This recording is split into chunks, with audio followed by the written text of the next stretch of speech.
Guys നമുക്ക് budget friendly ആയിട്ടുള്ള കുറച്ച് കോഡ് സെറ്റ് നോക്കിയാലോ. ഇത് വരുന്നത് കോട്ടൺ മിക്സ് മെറ്റീരിയൽ ആട്ടോ, നല്ല ഭംഗിയില്ലേ കാണാനായിട്ട്. ഈ സെയിം പ്രിൻറ്റ് തന്നെ ആട്ടോ പാൻറ്റിലും വരുന്നത്. പാൻറ്റ് എലാസ്റ്റിക് ആണ്, നല്ല ലെങ്ത്തും വീതിയും ഒക്കെ വരുന്നുണ്ട് കേട്ടോ. സൈഡ് സ്ലിറ്റും വി നെക്കും ആട്ടോ ഇതിന് വരുന്നത്. ഇത് വെറും 260 രൂപ മാത്രമേ ഉള്ളൂ കേട്ടോ. 260 രൂപയ്ക്ക് നല്ല വേർത്ത് ആയിട്ടുള്ളൊരു കോഡ് സെറ്റ് അല്ലേ, കാണാൻ നല്ല ഭംഗിയുണ്ട് കേട്ടോ. നമുക്ക് ഈ ഡെയിലി വെയർ ഓഫീസിലും കോളേജിലും ഒക്കെ ഇടുന്ന ആൾക്കാർക്ക് ഉപയോഗിക്കാൻ പറ്റിയ നല്ല അടിപൊളി ഒരു മെറ്റീരിയൽ, നമുക്ക് കംഫർട്ടായിട്ട് ഉപയോഗിക്കാൻ പറ്റും കേട്ടോ. നമുക്ക് ഡെയിലി കഴുകുമ്പോൾ ഈ കളർ പോകുമെന്ന് അങ്ങനത്തെ ഒരു പ്രശ്നമില്ല കേട്ടോ. അത്രയ്ക്ക് നല്ല അടിപൊളി മെറ്റീരിയൽ ആട്ടോ. ഇനി അടുത്തത് ഞാൻ കാണിക്കാൻ പോകുന്നത് മണിപ്പൂരി സിൽക്കിൽ വരുന്നൊരു കോഡ് സെറ്റ് ആട്ടോ. ഇത് നല്ല ഭംഗിയില്ലേ, പിന്നെ ബ്ലാക്കിൽ പിന്നെ ഏത് കളർ വന്നാലും നല്ല അടിപൊളി കോമ്പിനേഷൻ തന്നെ ആട്ടോ. ലൈനിങ് ഒക്കെ അറ്റാച്ച്ഡ് ആണ്.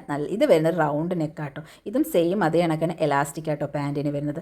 അടുത്തത് നല്ലൊരു കളർ കോമ്പിനേഷൻ ആട്ടോ, നല്ലൊരു നേവി ബ്ലൂവും അതിനകത്ത് ആ ഒരു റെഡും ഒക്കെ വരുമ്പോൾ നല്ലൊരു ഭംഗിയിലേക്കാണ്. ഇതിൻ്റെ ഇടയിൽ ആരും നമ്മുടെ ഗീവ് അവേയുടെ കാര്യം മറന്നു പോകരുത്. കാരണം നമ്മൾ 6 പേർക്കാട്ടോ ഇപ്രാവശ്യത്തെ ഓണം ഗീവ് അവേ കൊടുക്കാൻ പ്ലാൻ ചെയ്തിട്ടുള്ളത്. അറിയാത്തവർക്ക് വേണ്ടി ഞാൻ ഒന്നും കൂടെ പറയാണ്, പ്രത്യേകിച്ച് പണികളൊന്നും ഇല്ല കേട്ടോ. നമ്മുടെ ചാനൽ നിങ്ങൾ റിലേറ്റീവ്സിനെയോ ഫ്രണ്ട്സിനെയോ ഒക്കെ കൊണ്ട് ഒന്ന് സബ് ചെയ്യിപ്പിക്കുക. നമ്മളെ വീഡിയോസൊക്കെ ഒന്ന് സ്റ്റാറ്റസ് ഇടുക, ഒന്ന് ഷെയർ ചെയ്യുക. ഇത്ര മാത്രമേ ഉള്ളൂ കേട്ടോ. ഇത് മാത്രമല്ല, ഈ ഓണം ഗീവ് അവേക്ക് മുന്നേ അടുത്തൊരു ഗീവ് അവേ വരുന്നുണ്ട് കേട്ടോ. നമ്മുടെ കിച്ചൺ ഗീവ് അവേ, നമ്മളെ അമ്മമാർക്കുള്ളൊരു ഗീവ് അവേ. അത് നമ്മളെല്ലാം പ്ലാൻ ചെയ്ത് വെച്ചിട്ടുണ്ട്. അത് ഞെറുക്കെടുപ്പിലൂടെ ആയിരിക്കും കേട്ടോ. അപ്പം എല്ലാവർക്കും ടാറ്റാ ബൈ.